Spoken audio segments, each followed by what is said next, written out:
Naimi. Naimi, yeah. Good morning, everyone. I'm Steve, And I'm Scott. and together we are Backyard Musings. We're the science and technology channel, bringing you reports of anything science, anything technology, and hope to give you hope and to show you innovation that's happening. A lot of neat stuff going on in the world, and we're sharing it with you. Yeah, and Okay.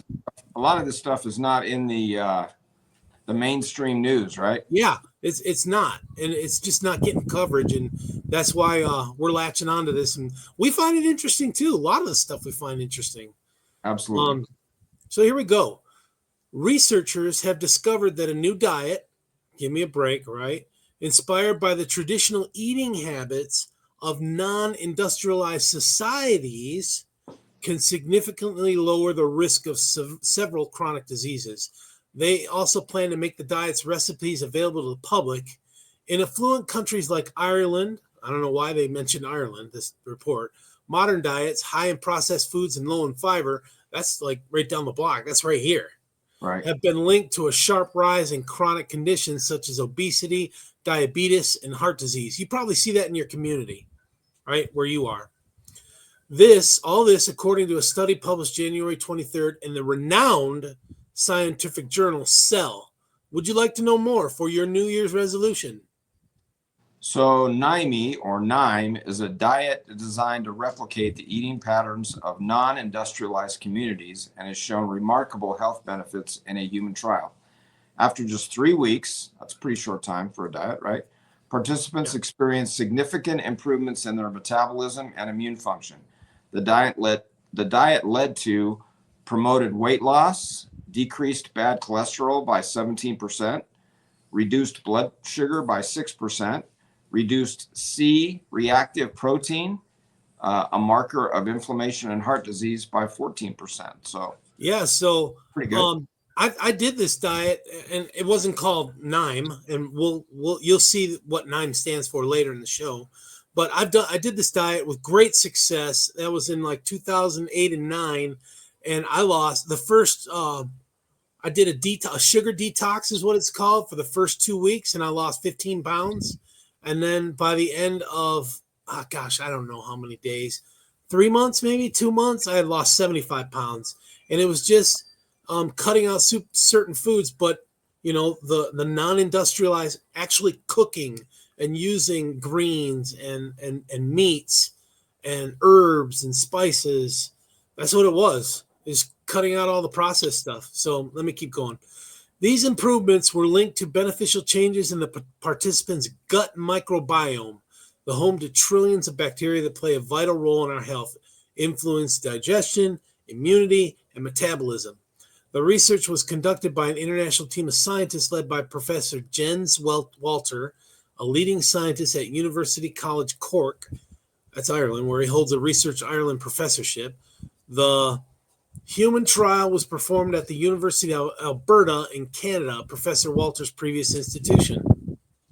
Okay, this is a quote. Industrialization has drastically impacted our gut microbiome, likely increasing the risk of chronic diseases, explained Professor Walter, who's also a principal investigator at APC Microbiome Ireland, a world renowned research Ireland center.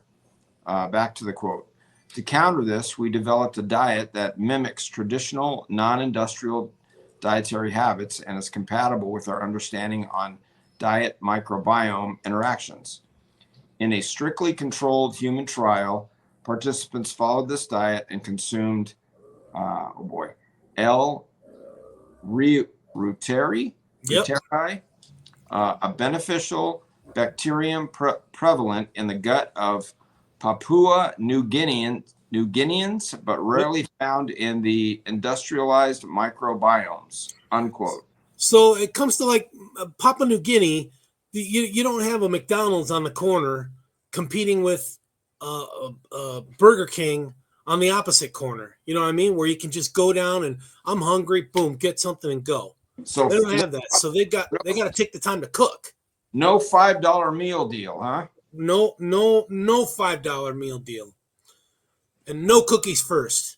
So they've got to cook. They have to cook this stuff which makes sense that it's natural foods that, it's cutting out all that processed stuff, and that's what helps. So the study demonstrated that the new diet entitled NIME, N-I-M-E, which stands for non-industrialized microbiome restore diet, enhanced the short-term persistence of L. reuteri in the gut. However, it also improved microbiome features damaged by industrialization, such as reducing pro-inflammatory bacteria and bacterial genes that degrade the mucus layer in the gut. These changes were linked to improvements in cardiometabolic markers of chronic disease risk. Although participants did not consume fewer calories on the NIME diet, they lost weight, and the diet alone led to considerable cardiometabolic benefits. And I just want to say, Scott, that when I was doing this, I took considerable amounts of supplements like fish oil and cinnamon. Cinnamon helped control the blood sugar, and zinc, and the probiotics. There's a lot of supplements that I took. I guess the question would be is why did you stop? Yeah, convenient. Well, I'll tell you, it's convenience to go get a burger, and it's the time to cook. Some of these meals are really quick, like 15, 20 minutes, and some, could take as much as 45 minutes, but they were delicious. It just, time was the biggest, time and laziness or motivation. That's it. In previous research, Professor Walter's team studying the gut microbiome in rural Papua New Guinea found that individuals there have a much more diverse microbiome enriched in bacteria that thrive from dietary fiber with lower levels of pro-inflammatory bacteria linking to the Western diet. This information was used to design the NIME diet. The NIME diet shares key characteristics of non-industrialized diets. Plant-based focus, but not vegetarian, primarily made up of vegetables, legumes, and other whole plant foods. One small serving of animal protein per day, like salmon or chicken or pork. Come on, man, one per day? Come on. Well, can I survive on that? We talked about the other day. I don't eat meat every meal. I mean, I don't know. One small portion per day. I'm probably an exception. I know yesterday when we were together with our friend, we all you partook of fried chicken, but he and I both partook of a hamburger, and there's no way I could have eaten that whole hamburger. It was huge. So anyway, in fact, that's what I'm going to finish for lunch today. So I'm surprised that pork's on there, because pork is not necessarily normally, I don't know, maybe high protein, but it's pork is usually high in fat, right? Well, maybe it's the good fat, like our friend was saying, the omega-3 and omega-6. So you're not going to have just like a bacon and bacon sandwich, huh? You got to have a little lettuce. I love bacon, lettuce, tomato, where the bacon is ripe and the tomatoes are ripe. Oh. Okay. I'm glad it's about lunchtime. Okay, so this is killing me right here. No dairy, beef, or wheat. That's tough. Excluded simply because they are not part of the traditional foods consumed by rural Papua New Guineans.